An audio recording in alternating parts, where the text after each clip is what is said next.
burn pattern that goes from underneath that child towards the door of the bedroom. That is caused by likely something. It's a significant burn pattern as he described it. It could have been alcohol, it could have been something else that gets consumed by the fire, but a significant burn pattern out of control. That's an extreme recklessness, and that's intent. That's maliciousness. That's a definition of malice. And as you walk away from a fire that you've just lit in another room with a small baby, walk into the front room, light that fire, and then leave the residence standing outside watching it burn till it becomes too much. So therefore, I am going to find that there is probable cause to charge the individual with the bound over for General Sessions Court for late charge.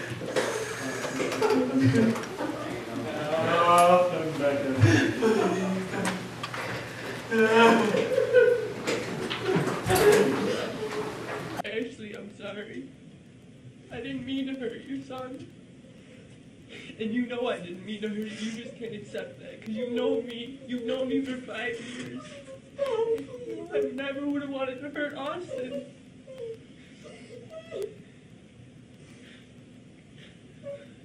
I never wanted Austin to die. I don't know what I was doing. I don't know why I didn't go for help. I wanted to be able to handle it. I wanted to be everything that my father wasn't to me, and everything my stepfather was to me. I don't have a good family life.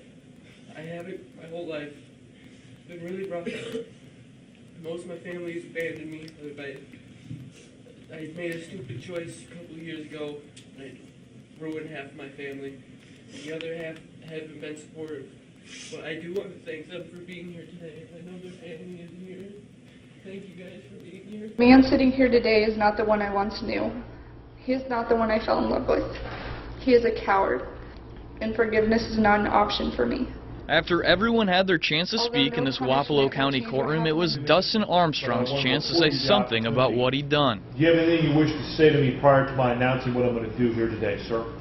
No, Your Honor. Last April, police found 2-year-old Braden Young unconscious in his Ottumwa home with a broken jaw and extensive brain damage. Armstrong admitted in Monday's hearing that he grabbed Braden's jaw and slammed his head against a wall. Being betrayed by the man I was with for nearly 3 years brought me into the deepest pain I've ever known. When Judge Joel Yates gave the guilty sentencing, Armstrong lost control of his emotions, dropped his head into his hands and cried. And you'll have plenty of time in the Iowa penal system to think about what you've done to this defenseless child. Tears were shed throughout the courtroom, some of joy as justice was served, others of pain as Sue Adler watches her son leave for prison. Can't see Mr. Johnson. Ladies and gentlemen of the jury, this is going to complete your jury service. I'm going to meet you in the jury room. All rise.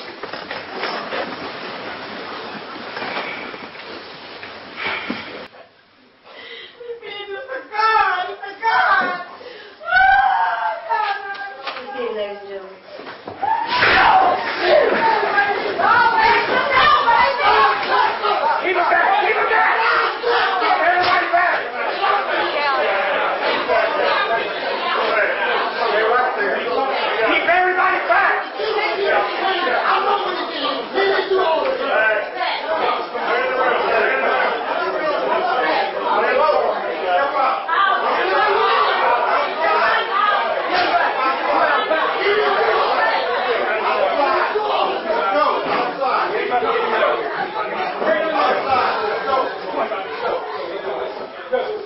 You have 42 days to appeal. You are remanded to the custody of the Department of Corrections for service of this sentence. Thank you. Thank you, Your Honor.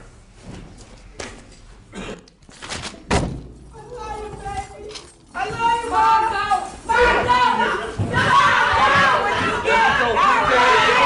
That's what you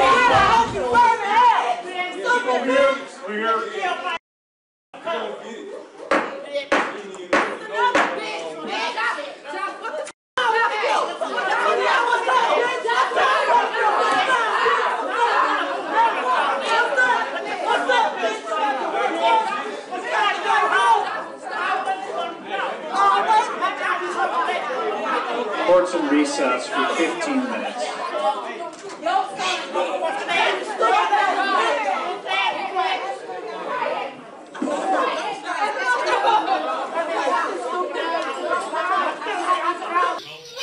Today LA Superior Court, Spencer begged for mercy from Judge Edmund Clark Jr. before sentencing. I'm sorry for what happened, Your Honor, but I need you life in prison. And I'm not a bad person, but I made mistakes.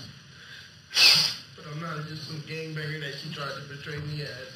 During sentencing, Spencer completely broke down. The minimum period of parole eligibility is 15 years plus 25 years to life in accordance with Penal Code Section 12022.53D. This is to be concurrent with the municipal term. Now, with more security, do students feel safer? I definitely do feel safe, especially since after 9 p.m.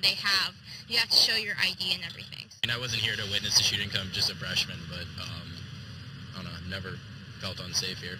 I feel very safe. I've actually been here on campus. This is my 34th year. It's an incredibly emotional day in court. When the judge handed down that sentence to Jaleel Smith Riley, he became very emotional, even collapsing at one point. But the families of those victims tell us this is way too little, too late. Four defendants serve a term of life without parole. As to count 4 for the offense of attempted murder. This reaction from a confessed killer was the last in a series of intense moments in this Hamilton County courtroom, and exactly what the victims' families asked for. I have to deal with life without Portia, so he should deal with life without parole. With his request to withdraw his guilty plea denied and death penalty off the table, the families of Portia Brooks and Aaron Martin pleaded with Judge Charles Kubicki to hand down the maximum sentence. Smith Riley's family begged for a shorter one. With no criminal record outside of that night, they believed he had the capacity to be rehabilitated. In case 562027, that the defendant shall serve a term of 3 years, which is the minimum on count 1 of that. As to count 2 in that case, felonious assault, a felony of the 2nd degree, it is ordered that the defendant shall serve a term of 2 years in prison on that count. As to count 3 of that case, the robbery, which is also a felony of the 2nd degree, the court orders that the defendant shall serve a term of 2 years on that count as well.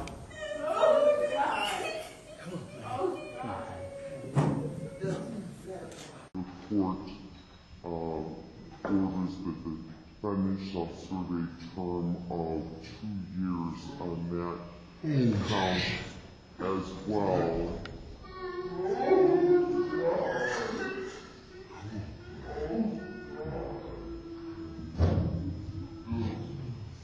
We think so.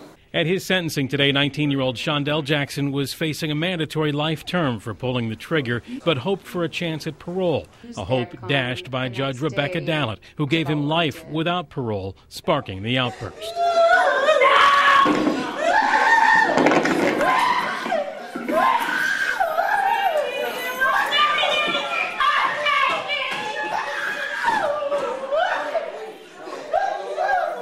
It all started when Jackson turned towards the Potter family, something deputies were watching for.